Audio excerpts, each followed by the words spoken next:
Nanti sampai masanya, kata Nabi Sallallahu Alaihi Wasallam, sampai-sampai batu pun akan berkata, ya Abdallah, wahai hamba Allah, hadzal Yahudi, ini di belakangku khalfi ada seorang Yahudi, uqtulhu, bunuhlah dia.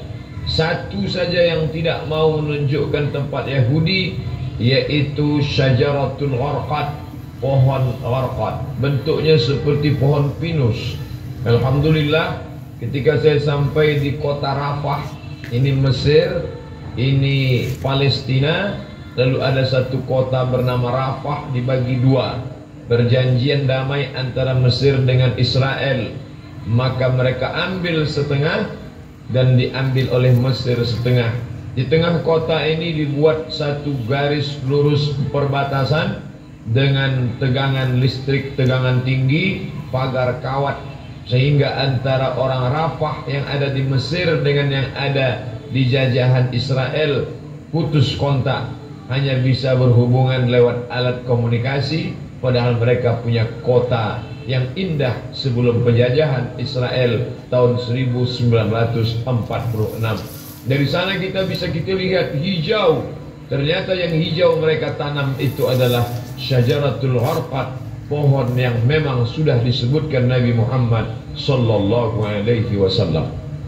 Mereka mengatakan di bawah Masjidil Aqsa ini ada tempel, kuil King Solomon yang mereka agungkan, yang dalam Al-Quran kita menyebutnya Nabi Sulaiman alaihi salam mentauhidkan Allah subhanahu wa ta'ala, anak dari Nabi Daud alaihi salam juga mentauhidkan Allah, tapi mereka merusak ajaran ini dan mereka membawa ini sebagai slogan. Oleh sebab itu ada seorang berkeluarga negaraan Perancis bernama Roger Jaraudi masuk Islam, bersyahadat, dan dia menulis buku bahwa Israel membangun negara berdasarkan mitos. Maka pemerintah menangkap Roger Jaraudi, dipenjarakan, tapi dia puas karena dia sudah mengungkap bagaimana kebatilan Israel. Penjajahan terbesar di atas dunia hari ini dilakukan oleh Israel. Tembok terpanjang di dunia hari ini, tembok yang dibangun oleh Israel. Sebenarnya di balik ini semua adalah Allah mau memperlihatkan kepada kita mana yang berjuang menegakkan agama Allah, mana yang diam saja.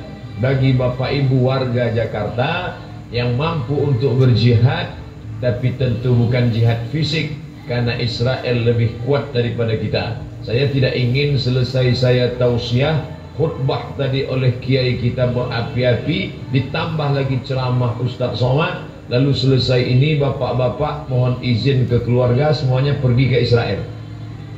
Selesai ini besok kita baca koran, ada 3 warga Jakarta di Israel terbengkalai karena tidak dapat nasi uduk. Jihad yang kita lakukan bukan seperti itu. Apa yang bisa kita lakukan? Man jahaza ghazian faqad ghaza. Siapa yang sanggup mempersiapkan hartanya, ada namanya Syam Organizer, ada namanya Sahabat Al-Aqsa, cari nomor rekeningnya, kirimkan. Ada salah satu artis kita yang berangkat ke sana langsung. Mungkin dia punya finansial biaya yang luar biasa, badannya sehat, uangnya banyak, dia pergi ke sana untuk melihat langsung. Ada pula saudara kawan kita yang dengan hartanya, tolonglah, tapi andai tidak bisa, maka kiai kita melalui khutbah Jumat tadi mengajak kita berdoa, Allahumma ansur ikhwanana al-mujahidin al-mazlumina fi Palestin. Tolong saudara kami yang Allah yang teraniaya di Palestina. Orang-orang yang sekuler, liberal, iseng-iseng mulai mengetes Ustaz. Kenapa ketika dulu Abrahah datang menghancurkan Ka'bah, Allah mengirim fa arsalna alaihim tayran ababil, kami kirim tayran ababil tarmihim bi'ijaratin min sijil, lalu mereka ditembak dengan peluru-peluru sijil, yaitu batu-batu dari neraka. Faja'alahum ka'asfim ma'kul, lalu mereka seperti daun-daun yang dimakan ulat. Mengapa itu tidak terjadi sekarang Ustaz? Perlu kita cermati sejarahnya. Zaman itu tidak ada orang beriman, Abdul Muttalib seorang laki-laki yang soleh sendirian. Dialah yang memegang kunci Ka'bah. Abdul Muttalib punya anak Abdullah. Abdullah punya anak Muhammad sallallahu alaihi wasallam. Maka Abdul Muttalib datang membawa kunci Ka'bah. Dia serahkan kepada Allah.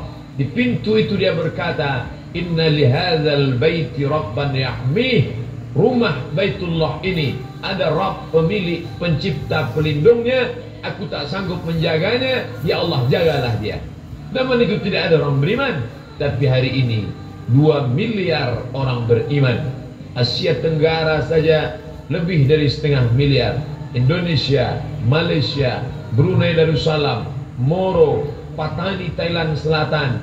Maka ini sudah cukup.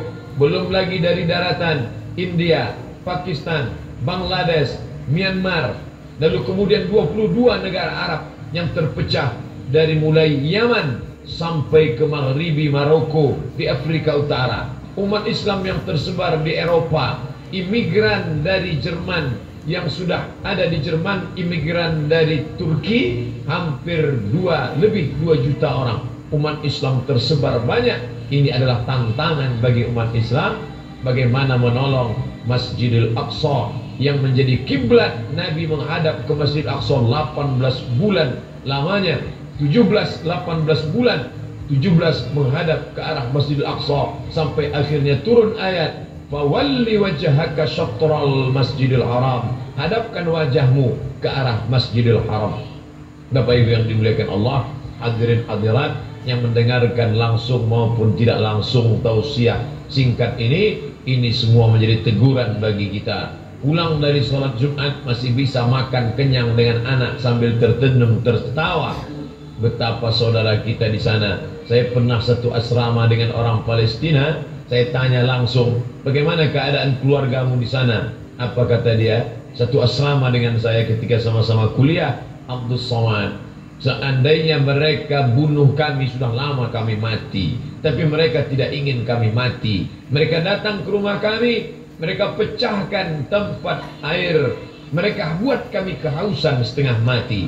Mereka ambil dengan senjata laras panjangnya, mereka pecahkan tempat-tempat minyak zaitun, karena mereka tahu kami tak dapat hidup tanpa zaitun. Mereka hancurkan sawah, mereka hancurkan sawah gandum, makanan pokok kami. Mereka ingin membuat kami setengah mati, tapi kami tak akan meninggalkan negeri ini sampai satu saja, ish kariman, hidup mulia, Palestina merdeka, au mut syahidan, atau mati sebagai orang yang syahid. Maka ada sesuatu yang mengerikan tapi sekaligus membanggakan. Pemerintah asing Amerika, Eropa mengadakan survei, apa cita-cita anak Palestina. Di tempat kita cita-cita ingin menjadi dokter, cita-cita ingin menjadi advokat, cita-cita ingin menjadi pengusaha sukses. Tapi cita-cita anak Palestina lebih 90% cita-citanya ingin menjadi seorang yang mati syahid. Maka apapun profesinya, ish kariman, kalau kau hidup, hiduplah mulia. Au mut syahidan, kalau mati maka mati syahid. Maka pemerintah Mesir lewat masyarakat muslimnya membuat slogan, mempertahankan makanan produk Islam, tidak membeli produk-produk dari Israel yang sekian persennya dibelikan untuk peluru membunuh saudara-saudara kita. Uangnya uang kita, kita yang memakai, dari deterjen sampai sikat gigi, sampai tekstil, sampai alas kaki. Produk Amerika dan Eropa bekerja sama dengan lembaga Israel untuk membantai saudara-saudara kita. Alhamdulillah, di negeri yang kita cintai, Republik Indonesia, kita digalakkan untuk memakai produk sendiri, negeri asli sendiri, tidak ada kaitan dengan impor dan Israel. Maka kembalilah kepada produk-produk kita, karena sedikit banyak kita sudah menyumbang membeli peluru untuk menyobek jantung saudara kita. Ini bukan masalah nasionalisme. Orang yang berkata tidak ada hubungan kita dengan Palestina, itu murni hubungan konflik antara Palestina dengan Israel, maka dia tidak mengerti ajaran Islam. Kita baca Al-Quran, Subhanalladzi asra bi'abdihi laylan minal masjidil haram ilal Masjidil Aqsa. Kalau orang mengatakan itu Palestina tidak ada hubungan agama, maka Masjidil Aqsa terletak di Palestina. Kita beriman kepada Isa alaihissalam bukan sebagai anak Tuhan, tapi sebagai Rasul utusan Allah. Isa lahir di Palestina, besar di Palestina, diangkat dari Palestina. Kita beriman kepada Musa alaihissalam, ditulis namanya dalam Al-Quran. Musa lahir di Mesir dan berhijrah ke Palestina. Namanya 4 kali kita sebut. Kama sallaita ala Ibrahim wa ala ali Ibrahim, kama barakta ala Ibrahim wa ala ali Ibrahim. Ibrahim lahir dan besar di Babilonia, Irak, tapi kemudian dia hijrah ke Palestina. Nabi Ishak di Palestina, Nabi Ismail di Palestina, hijrah ke Makkah Al-Mukarramah. Nabi Musa hijrah ke Palestina, Nabi Isa lahir besar di Palestina, dan Muhammad sallallahu alaihi wasallam Isra Mi'raj ke Palestina, barulah naik ke Sidratul Muntaha. Maka hubungan kita bukan